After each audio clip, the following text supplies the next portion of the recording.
As the automatic doors parted, the cool whoosh of conditioned air met Leonard's face. The terminal thrummed with life. Children darted past rolling suitcases. Parents barked reminders over shoulders. Tired business travelers gripped foam coffee cups. It was a Monday morning like any other in Charleston, South Carolina, 84 degrees outside, though Leonard barely noticed the weather. In the crook of one arm, he held a polished wooden urn, its brass plate quietly declaring Sergeant Ronald Pard, USMC, 1942-2023. Leonard walked slowly, each step measured. His crisp trousers, once uniform issue, were pressed to a knife's edge. A gray cardigan rested over his shoulders. Upon his head sat a faded navy blue cap, USS Orscani CV-34 embroidered above the brim. His grip never loosened on the urn. Gate 14 stood at the far end of the concourse. Leonard's boarding pass had been printed days before, along with the military escort paperwork. Twice the airline had confirmed everything was in order. This wasn't about upgrades or ceremony. It was about a friend going home. The walk felt long. Neon snack machines flickered against beige walls. Families sprawled across seats lost in screens. Airline announcements echoed overhead. Flight 237 to Atlanta, now boarding at Gate 10. Leonard reached the counter. The attendant, a young woman named Samantha, he glimpsed the name tag, offered a tight smile. Not the warm kind, the practiced kind. "Good morning, sir," she said. "Boarding pass, please." Leonard handed her the envelope papers neatly tucked inside. "I called ahead," he added gently. "Escort for a Marine.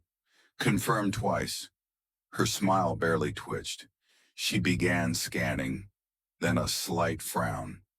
"Sir, is that container?" "Ashes," Leonard nodded. "Yes, ma'am.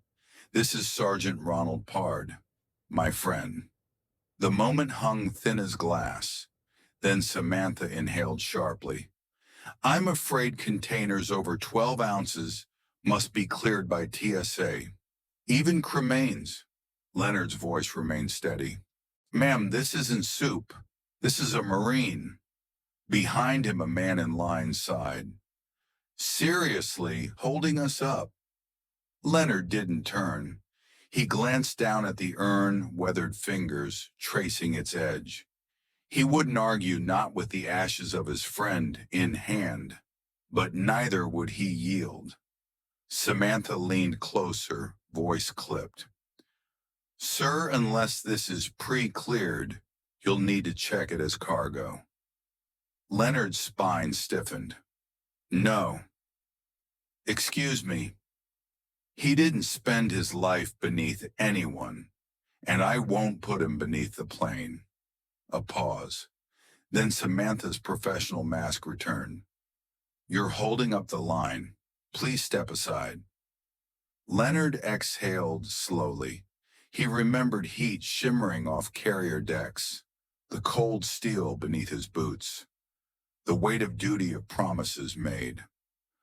"I need to speak to your supervisor," he said softly. "I've explained the policy."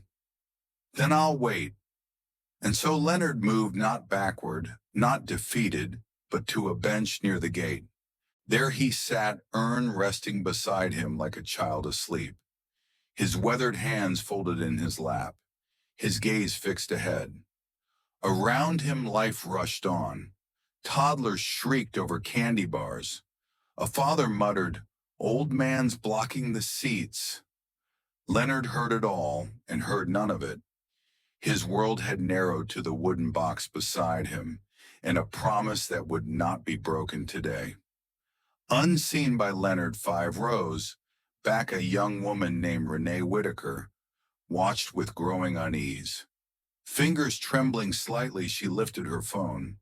A caption appeared on her screen. "Veteran denied boarding with Marine's ashes. Airline says policy."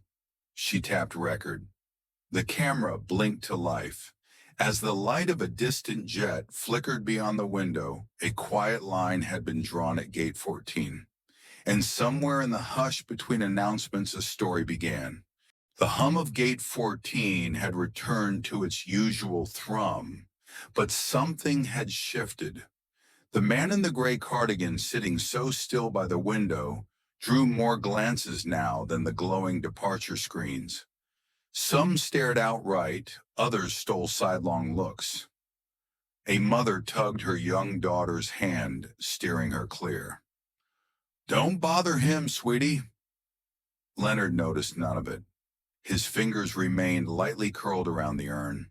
His thoughts drifted backward to oil-slicked decks, the smoke of gunmetal, and a pack whispered in a hospital room. "Don't leave me behind, Lenny."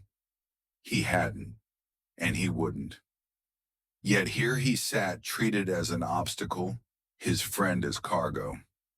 A row away, Renee Whitaker adjusted her grip on her phone. The live feed counter ticked upward, first dozens, then hundreds.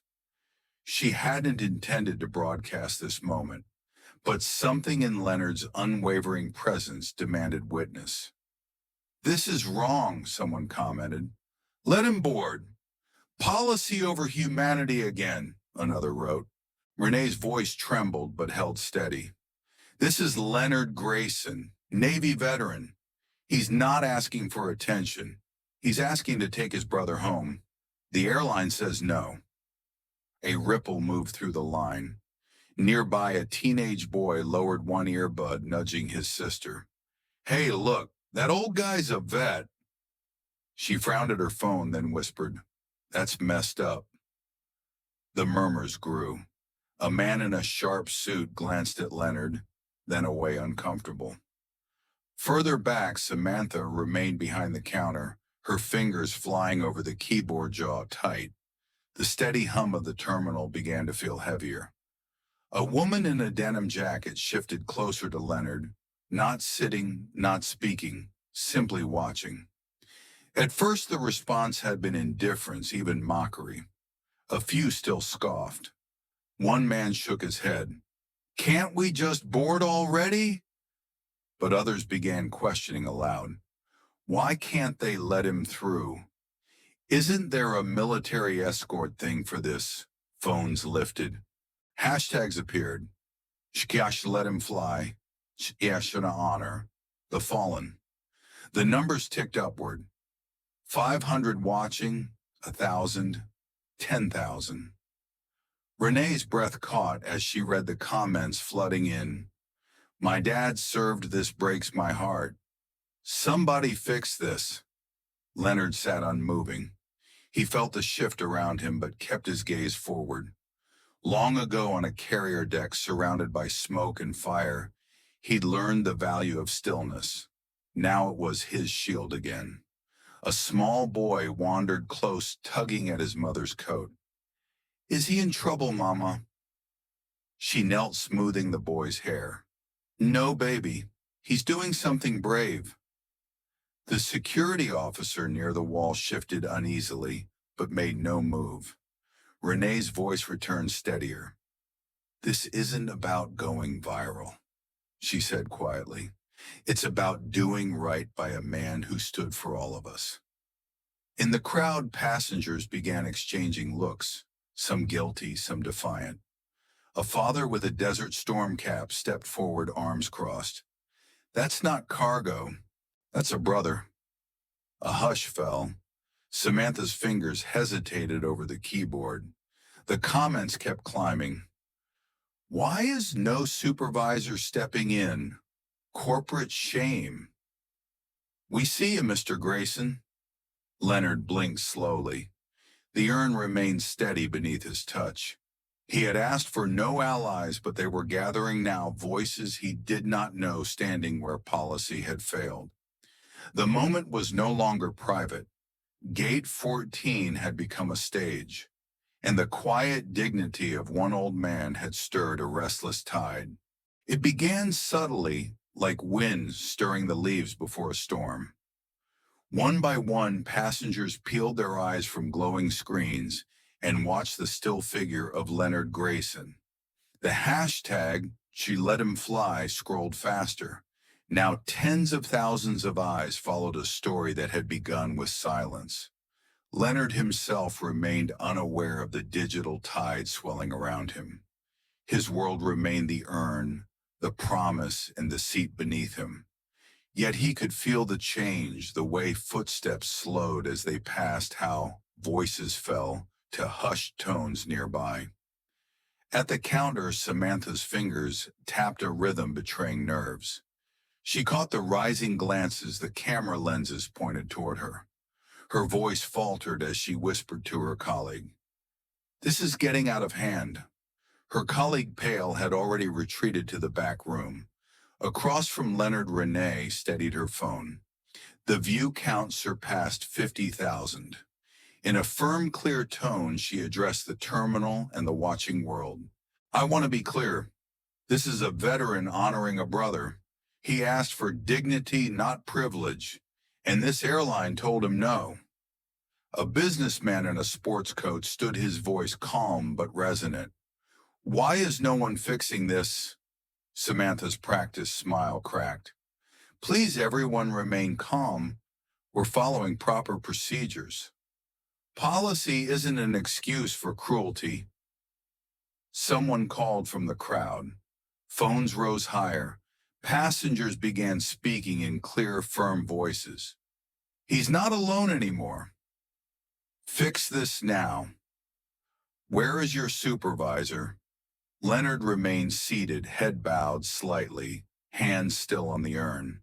He hadn't sought this, but even so, the presence around him felt different, no longer eyes of judgment, but eyes of support. A woman in a denim jacket moved closer, placing a gentle hand on Leonard's shoulder. She said nothing. She didn't need to. One by one, others followed. A young man in dreadlocks stood to Leonard's right. A mother and her daughter stood nearby, the little girl holding a small flag from her backpack. Then came the voice that carried. An older man in a Desert Storm cap stepped forward, arms crossed. His words cut through the terminal. "This man is carrying a brother, not cargo." A collective murmur followed.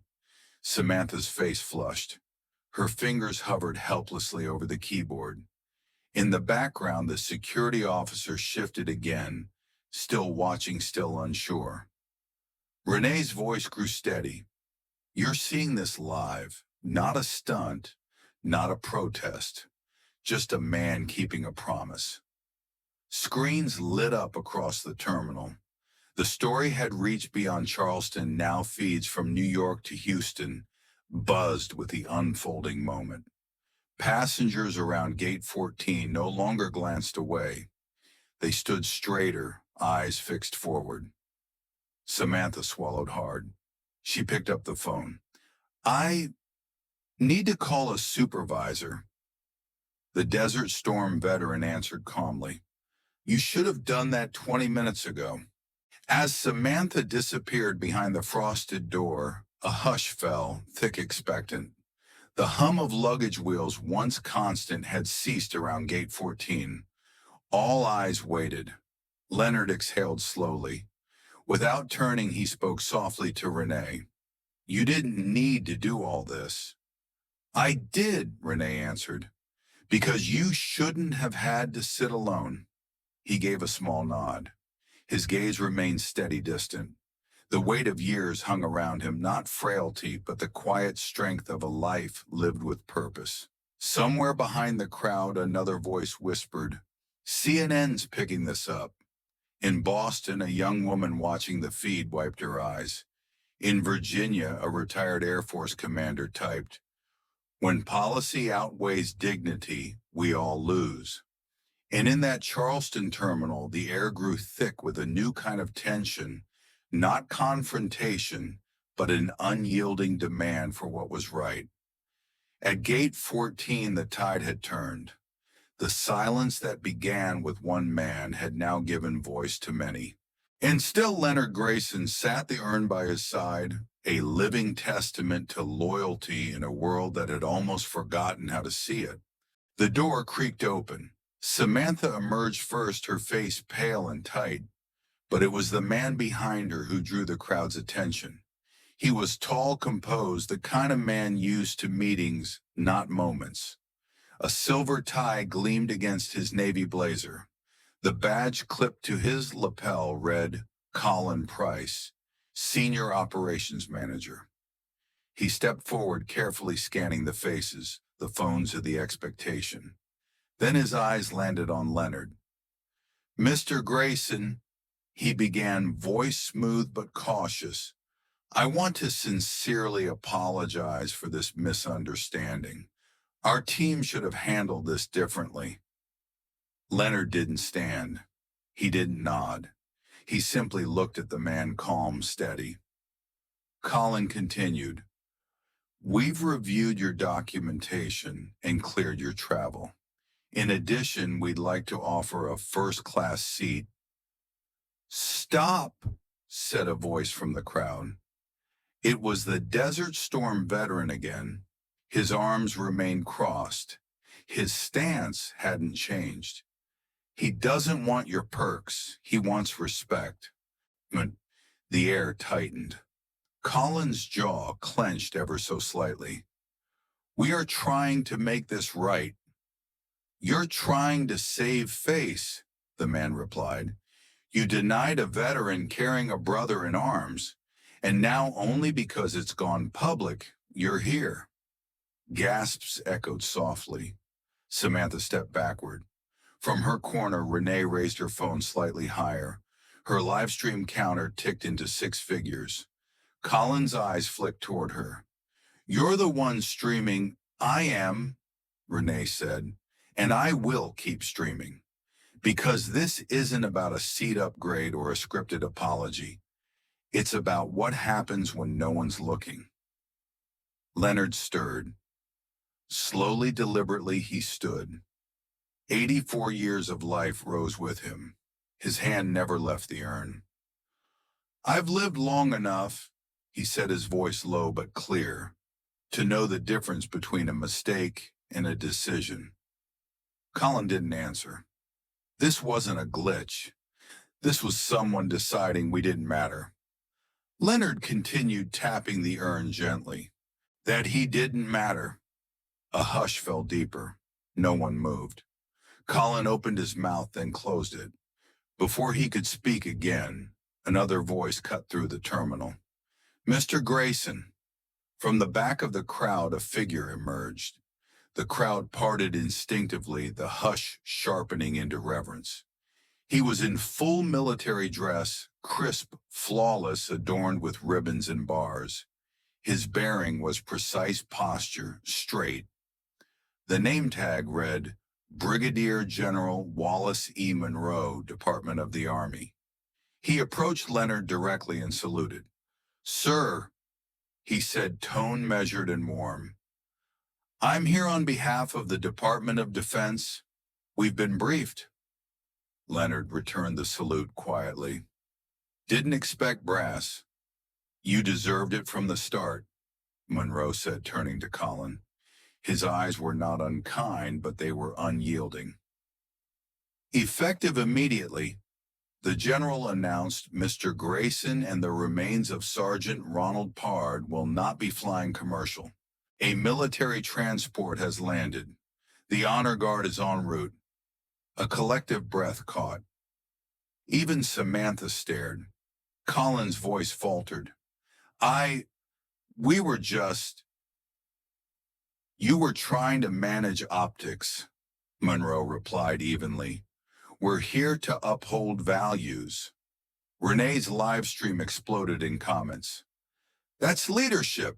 God bless that man. Tears in my eyes right now." Monroe turned back to Leonard. "We'll ensure Sergeant Pard receives the homecoming he earned. Dignified. Military escort. Full honors."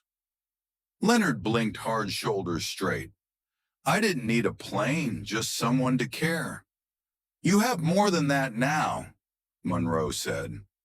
From behind them, applause rose, not rowdy, not forced, but solemn. Dozens of passengers, airport staff, travelers who paused phones, lowered hands, clapping slowly, reverently. Samantha turned away, eyes brimming. Colin stepped back, defeated by the truth that had landed heavier than any headline. General Monroe gestured. "This way, sir." Courtesy. Leonard glanced once at Renee. She nodded, wordless. He turned Ern, held tight, and walked beside the general. Gate 14 didn't just watch him leave. They stood, and for the first time that day, the silence that followed was full, not empty. The military transport was unlike the noisy jets that filled commercial runways. It sat poised, engines low, a sleek gray silhouette against the evening sky. No overhead announcements, no scattered boarding calls, just purpose. Leonard Grayson walked slowly beneath the fuselage, urn in hand. Brigadier General Monroe walked beside him, a respectful distance maintained. The honor guard stood ready, immaculate uniforms, white gloves folded crisply. Inside, the plane's interior was cool and still. Leonard took the seat prepared for him, nothing extravagant, just sturdy and dignified. The urn was placed carefully in the seat beside him, buckled as if it were a passenger itself. Across from him, Monroe sat in silence, eyes forward. No words were needed. The truth of the moment hung in the cabin like a living presence. Leonard's gaze drifted to the urn. "We're going home, Ronnie," he whispered. His voice weathered and rough cracked slightly on the final word. As the plane lifted from Charleston's runway, the city's lights dimmed below. On the live stream feed, Renee had typed her final caption. He didn't yell. He didn't beg. He stood, and the world followed. By the time the transport touched down in Charleston, 2 hours later, her post had reached every corner of the nation. Veterans groups, military families, strangers of every age and background shared the story not out of outrage, but reverence. At the terminal, the crowd had long since dispersed, yet the echo of their stance remained a ripple felt in homes far beyond the airport's walls. 2 days later, under a pale Carolina sky, Ronald Pard was laid to rest in a quiet veterans cemetery. The service was simple, just as Leonard had known his friend would have wanted.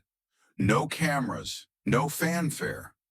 Only a folded flag, faded photographs, and the mournful tones of a single bugle rising through the trees. Renee was there, standing near the back phone tucked away. The Desert Storm veteran stood as well, cap in hand. A handful of strangers touched by the story had driven hours to attend, bound not by obligation, but gratitude. Leonard sat in the front row, shoulders straight. As the final notes of taps faded, he rose on trembling legs. He turned to the honor guard and returned their salute, not as an obligation, but a parting gesture of respect from one who understood. That night back in her apartment, Renee posted a final image. Leonard standing over the grave, folded flag in hand. The sun broke through the clouds, light spilling across him like a benediction. She wrote just one line beneath the photo. "Some salutes are louder than shouts, and this one, the world heard it." Within hours, the image had gone viral, not in anger, not in spectacle, in quiet reverence for what had been nearly forgotten, that dignity is not a transaction and loyalty never goes out of style. In the days that followed, the airline scrambled to repair its image. Apologies were issued, statements revised, training promised. But the public response was clear: trust, once broken, is not so easily restored. Leonard declined every interview request. When asked why, he replied simply, "Ronnie wouldn't have liked the noise." He returned home to a quiet life. His USS Oriskany cap hung neatly by the door. The folded flag now rested on a small shelf beside a worn photograph. Two young sailors grinning in front of a rusted destroyer. And every Sunday without fail, Leonard visited Ronald's grave. He brought 2 cups of coffee, one for himself, one placed gently beside the headstone. They had shared that ritual long ago aboard steel decks and distant shores. He spoke softly, shared stories, sometimes laughed. And always before he left, he placed a small pack of Wrigley's spearmint gum, Ronnie's favorite, beside the flag. He needed no monument, no headline.